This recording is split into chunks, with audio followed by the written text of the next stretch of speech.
And welcome to this episode of Game Creation. So it's been a bit of a manic week with the exams today.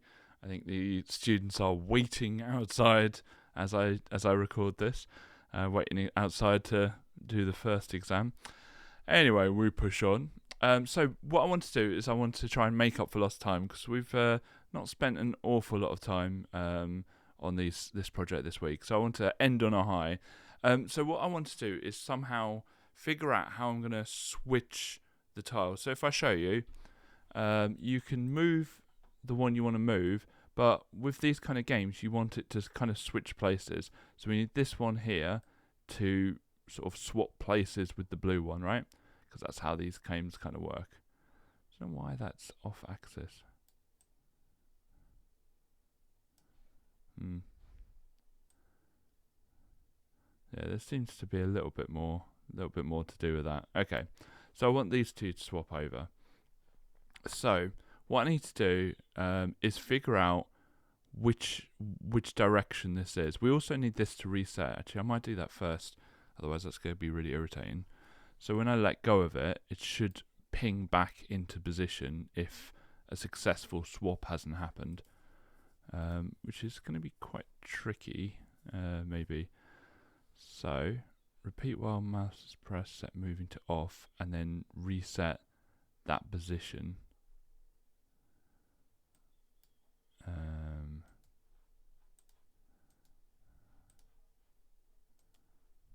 So set Y position to the starting position and set X position to also the starting position. And we might need to overrule that later on if a successful swap has happened. So now every... Ooh. Okay, so that's a problem because it needs to be... It's doing it to all of them. I don't want it to do it to all of them. I want it just the one I've selected. So is it that one?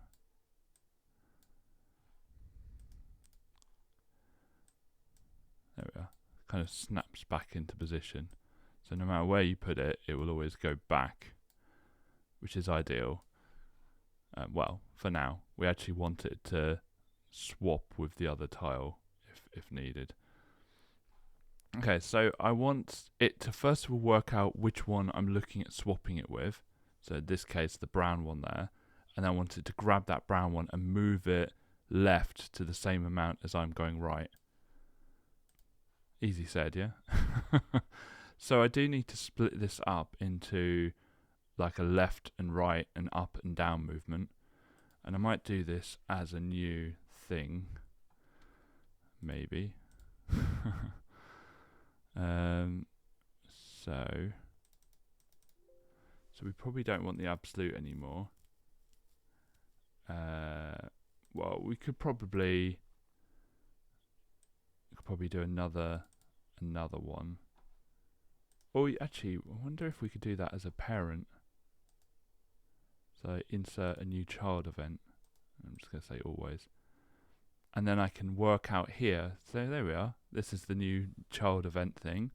If you don't have access to this, you could just do it all in this and then copy this again and again and again. But this way I can have some that is true for all changes at X, and then I can get more specific with just left and just right. How cool is that? I've never used this before in this way, so I'm very happy with that. And so I need some way of just working out whether it's left or right. So what I'm going to do is just get this bit here, and I'm going to say, is this greater or equal to 0? Because that would be a right thing. And then negate that. So less than 0. And we should probably add some comments. So this would be right, I think. But we'll check that. It's going to be one of the two, isn't it? So how I'm going to check it is, I've got a string there, don't I? So if I do change alternate string to right, and then left. Sometimes it's quicker just to test it than to figure out the logic. So I'm either going to be right or wrong, and then I can just swap it if I'm wrong. So right, left, right, left, right, left, right, left, right, left. Kind of does that jump in the middle, which I don't like. But anyway, right, left, right, left, right, left, right, left. Cool. So the logic is right. It's correct. Okay, that's always a good start. So when it goes right, we need to figure out where the thing is to the right of it, yeah? And so I'm just going to add these. Now these identify our tile, but if we're going right, it's going to be the tile X plus 1. Okay, that's going to be the right hand tile. And what we want to do is change its position.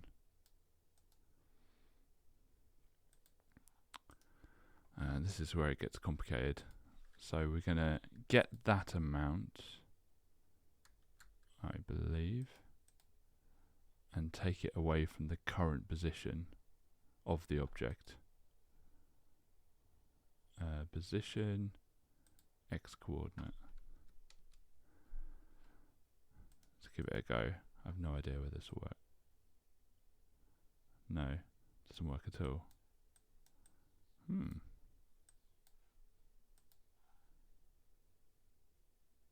Oh.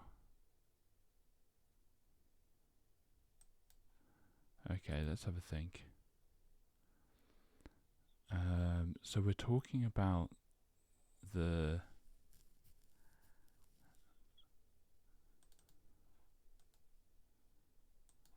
So let's just have a look and see what object we're looking at.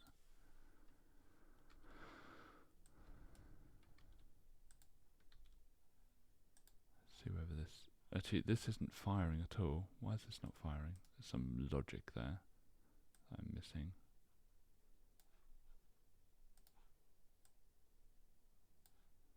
It's just not firing at all. So there is no...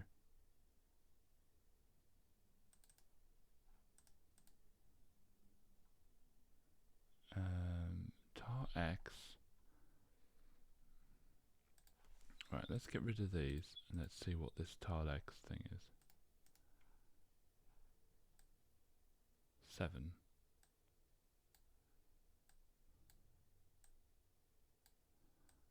Yeah, it seems to be working fine.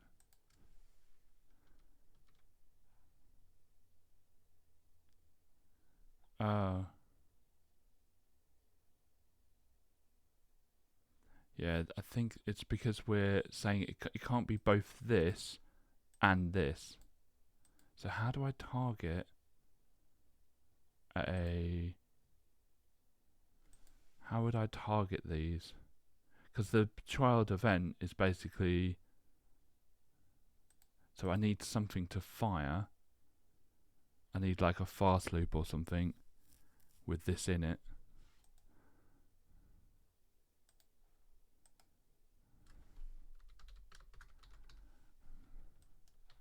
Yeah, see, that's my inexperience with using those. So I'm going to insert a new event. I'm going to say on loop, move right, and then I'm going to target this. Say, right, this one needs to move like that. And get rid of these.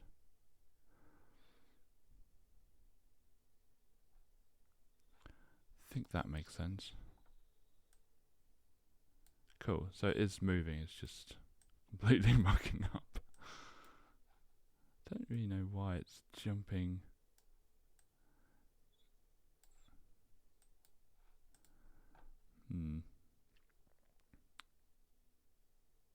Because I'm using, well,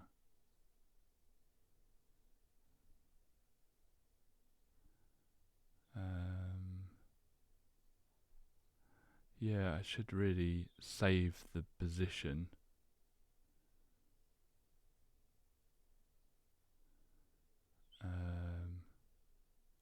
So I should really do this. So copy that.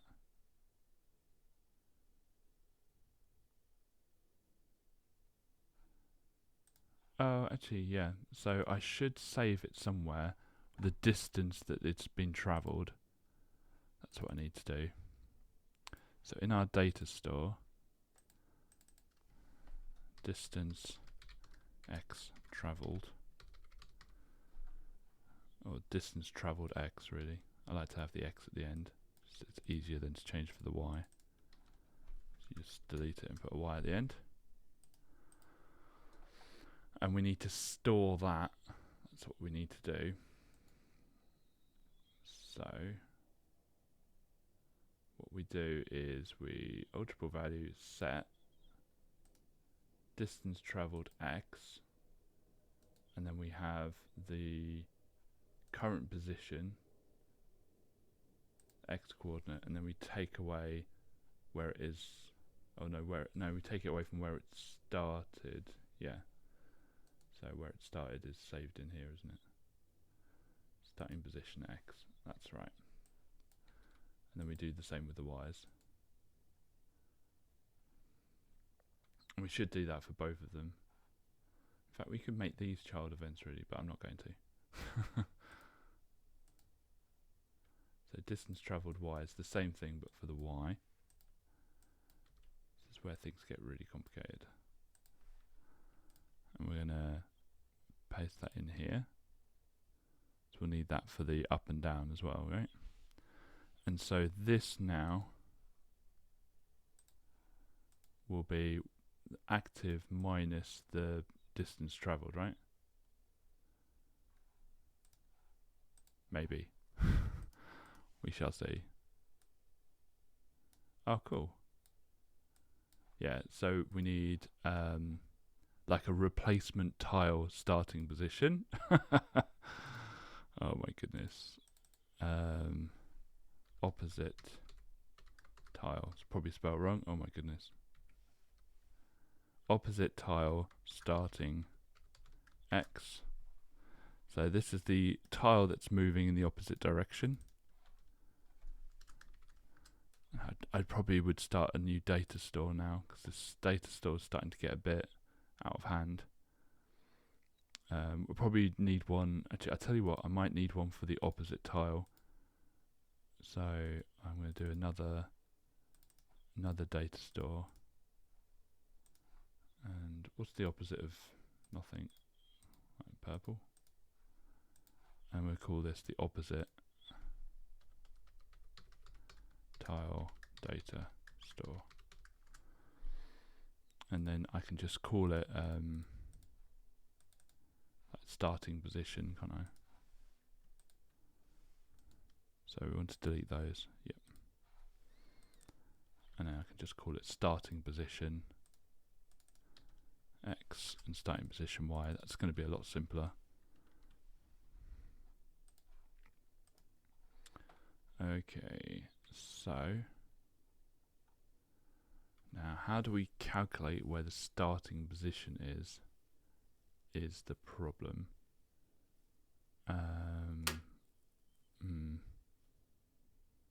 The problem is this is going to fire each time we move it, but we can do the starting position. Oh, I'm being a wally, because the starting position will just be where the tile is. It would just be a width higher than the starting position there. So if we get the starting position x of that, and then plus one of the width, that should do it, shouldn't it? So plus the width. So that is the starting position of the tile, isn't it? Let's run it. Let's see whether it works. Oh, look at that. Very good. And then to do the left-hand one, we're just going to... I don't know whether we need to distinguish it. If I just do it move right... Oh, yeah, because obviously it will be the other way. So, yeah. So I need to distinguish it. So, I'm going to have a move left. Now, often when I do these, there's people who in the comments who go, "Oh, you could do it this way. That's brilliant." Make a comment if you see something I've done and go, "Oh, actually, I think it could be quicker doing it this way." Please say. I know some people are like, "Oh no, I don't want to be rude." No, don't. It's not rude. The whole point of this channel is to be a community, not to be a dictatorship. I am definitely not the best person at doing these. Okay, so when we're going left, it's going to be -1.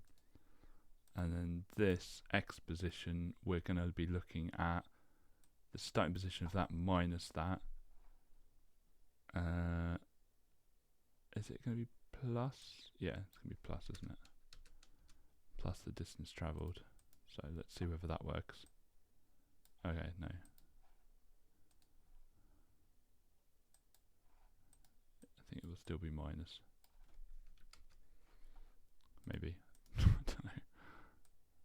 Yeah, perfect. Do do do do do do do do do do do do do do do do. How wicked's that? Right, let's do the up and downs as well. Whilst we remember, insert child event. Oh, add a new child event. I just normally put a rubbish one in because I'm just going to copy these. And we're going to have up and down. Okay, now this we need to have move up.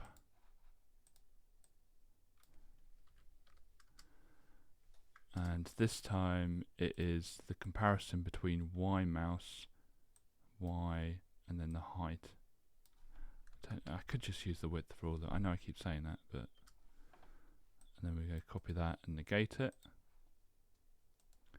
We'll put these in as well. We'll say up, just so that we can check down. So we can check on it. Delete the always event. Copy these in.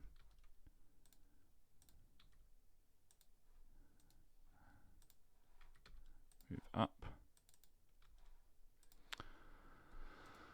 And move down. Oh, move left. No, that's not what we want. We want move down. This is where you make mistakes because you're copying things and you just don't copy everything. Okay, up is going to be -1, isn't it?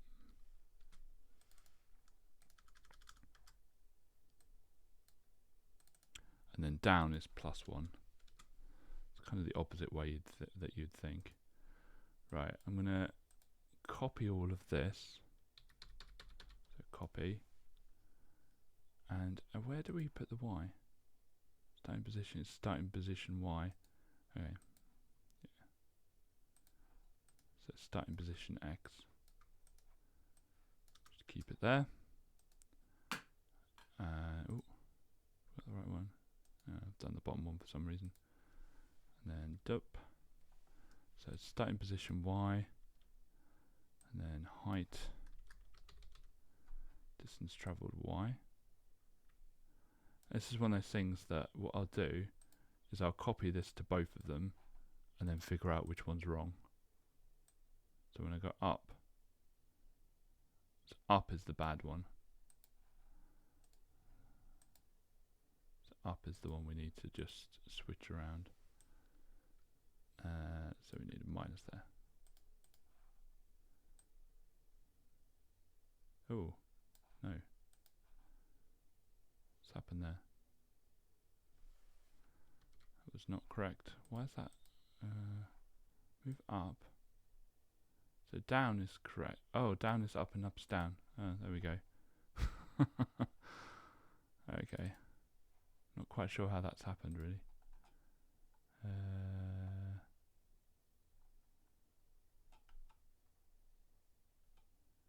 So, do I negate these? Let's negate these first. So at least get up and down correct. Up, down. So down is good, up sucks, right? So if I hate it when you click the wrong one. So I'm going to put this to a minus. This is how I work. It's trial and error. So down. That's perfect. Now, obviously, we need to reset these things, but that is more than what I wanted to do today. So I just want a function that swaps them over. So we need to limit it. It needs to stop like there, so you can't do it anymore, right? And then when you let go, it needs to permanently swap them. But you can see this is quite a cool game, actually. I don't know. What could the purpose of this game be? I feel like, who needs Tears of the Kingdom, right? Just play this all day. It's called Switcheroo. Anyway, it's probably a good place to stop. You can see that the lights on my background, right? I have to push them up every time because the adhesive sucks. So every time I'm recording, you'll just hear a pop of them falling off the adhesive, and they all do not survive more than about 3 minutes. Anyway, I'm going to stop right there. Thank you very much for watching this video. If you like it, click like. If you want to see more from us, click subscribe. Keep your comments coming in. I love reading comments, even if they're just hi or good stuff. They are always welcome. And have a lovely weekend. You've deserved it, I'm sure. Thank you very much, and I'll see you next week.